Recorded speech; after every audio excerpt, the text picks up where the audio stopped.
here we are in the European district of Brussels, where we have a lot of typical townhouses, like you can see behind me, with always this type of construction. We are very narrow facades, but they're going up, up, up, up.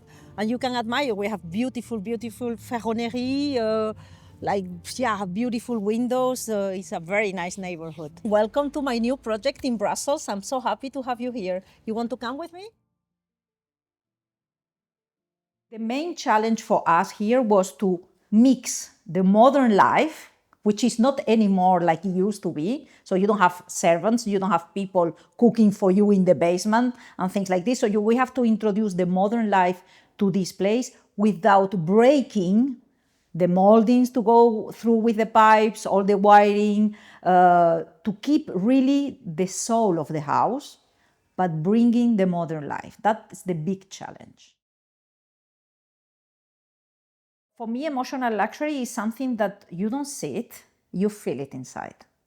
I like to see when people enter the house, and I like to create this feeling in the stomach that you say, wow, this is nice. Not nice to your eyes, the energy is nice, the colors are nice, the feeling of the flow is nice.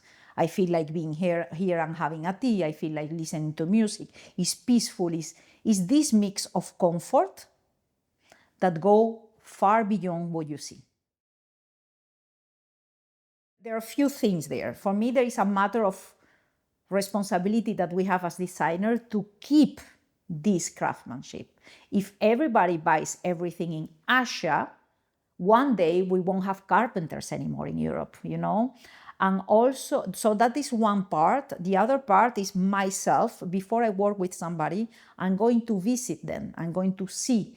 And you can see that it's a know-how that comes from generations and generations and generations. You cannot compete with that, you know?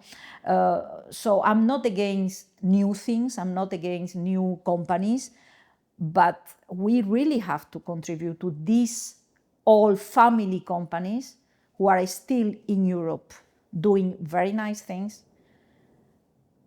And that is also emotional luxury. You know where you put your money. Your money goes also to this industry. You are not just buying things. Very often I say to my clients, do it well and do it once.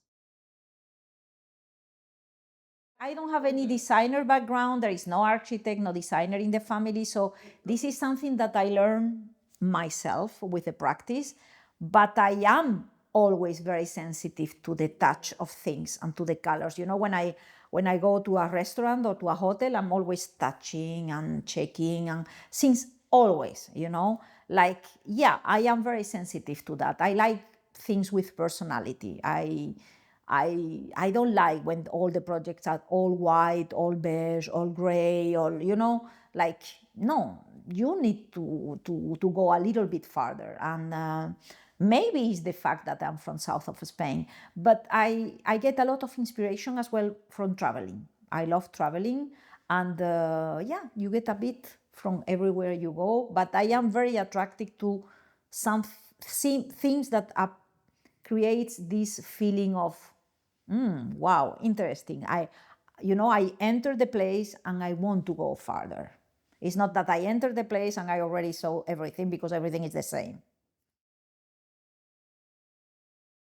But the design fully affects, but because like I was saying before, you sleep in your home, you work, you cook in your house. So the fact that everything is designed for you, for your personal case, like, I don't know, do you have some questions that we have is, do you have any issues when we are going to do a bathroom? Do you know, do we need to take into consideration things and then create this oasis, for example, in a bathroom where you have different types of lighting, you know, if you need to relax, if you need to put makeup on, it's not the same lighting. We love also to create a lot of atmosphere through lighting, because it's not the same when you are having a tea at 5 in the morning that when you are really, I don't know, drawing something at 3 in the afternoon. It's not the same light, it's not the same need.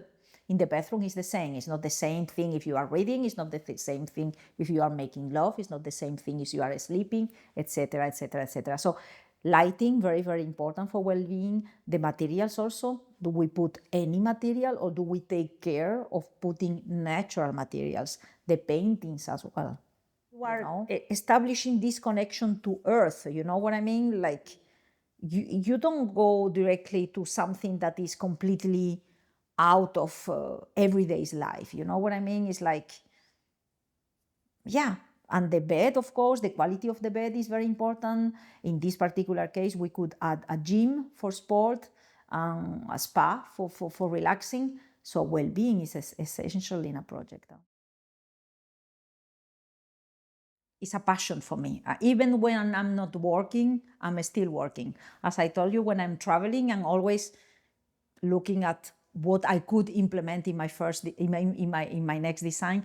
And you know, very often when they ask me which is your best project, I always say my best project is the next one, because I'm always looking forward the next one, even if I'm very proud of this project, for example. But yeah, is this educating?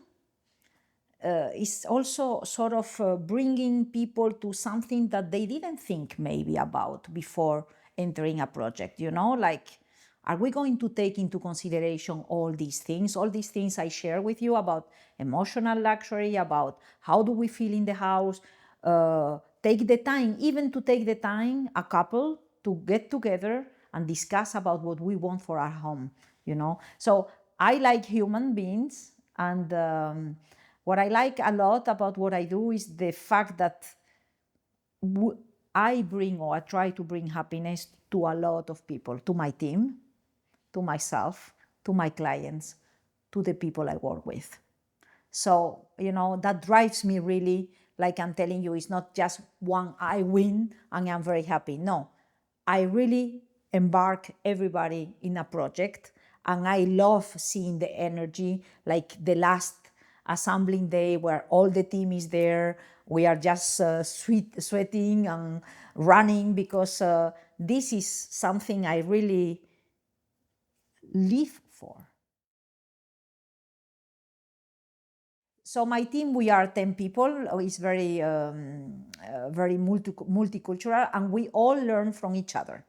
It's very interesting to have the opportunity to work with all these different nationalities, and yeah, I'm very, very happy. I think it represents very well Brussels life. Like in Brussels, you have 180 different nationalities, and in my team, we have 10 people and 12 nationalities, you know.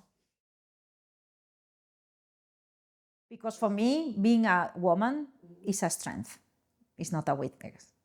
I really feel that we have this extra sense that allows us to go farther, to go in the mind of the people, you know, but not only your client, also your team, also your worker. And personally, I have been always very respected. So there has to be something in me that don't allow people to be unrespectful with me, because I respect the others and I get the same in return. So for me, being a woman and doing what I do, it's really a very positive thing. In the case of my team, I say I feel sometimes like a mother, you know, like if you care about the others, they care about you, you know. So I don't know if a man can do that. Maybe yes, huh?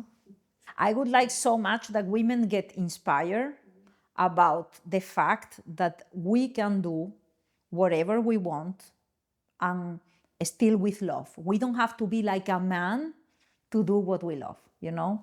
We don't have to imitate men. I'm not.